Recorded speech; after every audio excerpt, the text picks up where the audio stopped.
halkan waa barta YouTube-ka ee Xaqiiqo News wararka caawaan idin haynana waxa ugu dooron go'aankii dawladda federaalka Soomaaliya ay ku hakisay diyaaradihii kismaayo waxa uu saameeyay shacabka ku nool magaalada Kismaayo Mareykanka waxa ay xayiraad ku soo rogeen wadaad caan ah oo u dhashay dalkeena Soomaaliya saraakiil sarsare oo ka tirsan al-shabaab ayaa lagu dilay gobolka Shabeellaha Hoose iyo sidoo kale gudoomiyaha gobolka Banaadir oo la kulmay safiirka Mareykanka iyo ballanqaad loo sameeyay oo diyaar garooba warkeena oo dhameystiran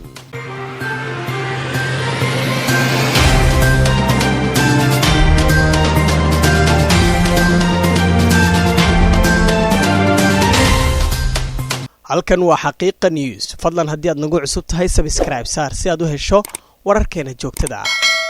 waxaan ku bilaabaynaa magaalada Kismaayo ee xarunta Jubbada Hoose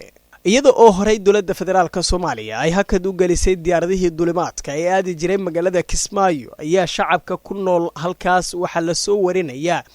in saameyn hor leh ay ku yeelatay go'aankii dawladda federaalka Soomaaliya haddaba waxaan idin soo gudbinaynaa qaar kamid ah dadkii ay saameysay go'aankii dawladda federaalka Soomaaliya oo ku sugan qaarkood isbitaallo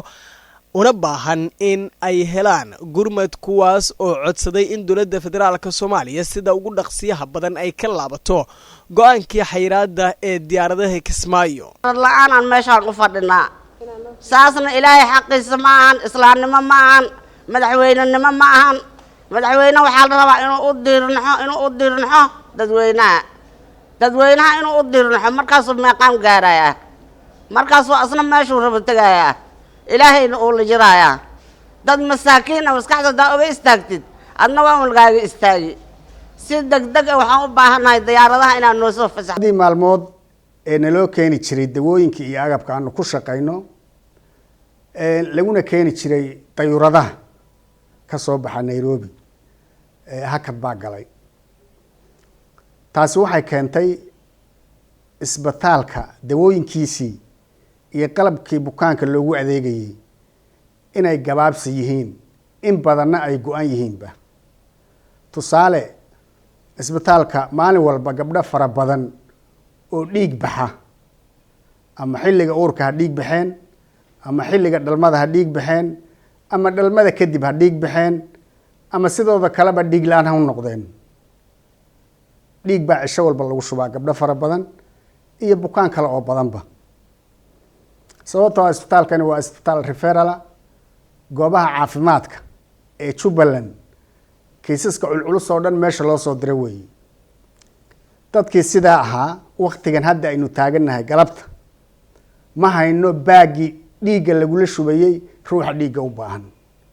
waa arrin emergency ah waa arrin qofku si degdeg ah ugu dhiman karo waxa kale oo naga go'an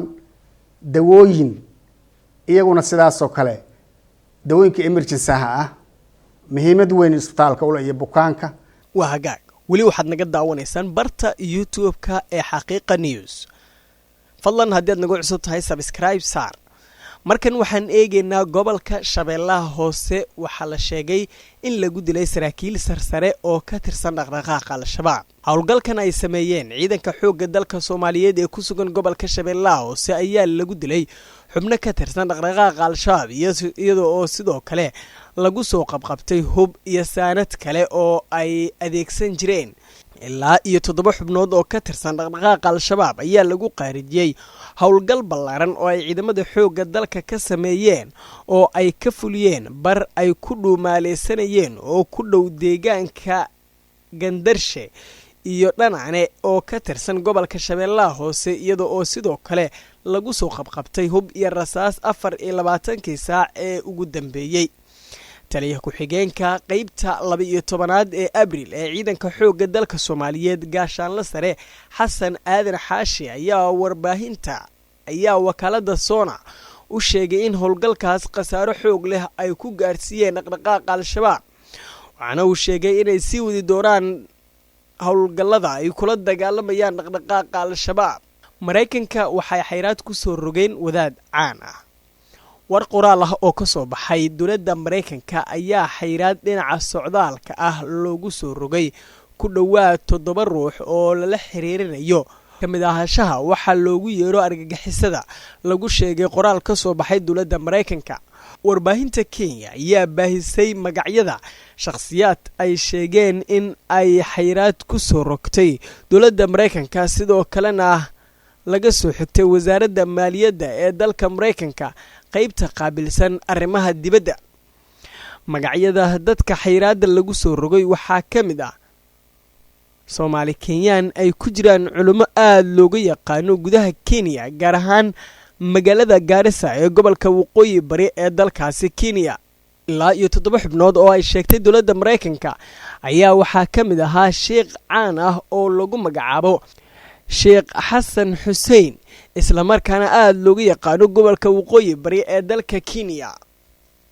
guud ahaan warkii aad ka daawanayseen channelkeena Xaqiiqo News waa inaga intaas. waad ku mahadsan tahay daawashada. fadlan subscribe saar, ha iloobin gambaleelka si aad u noqoto daawadaha koobaad.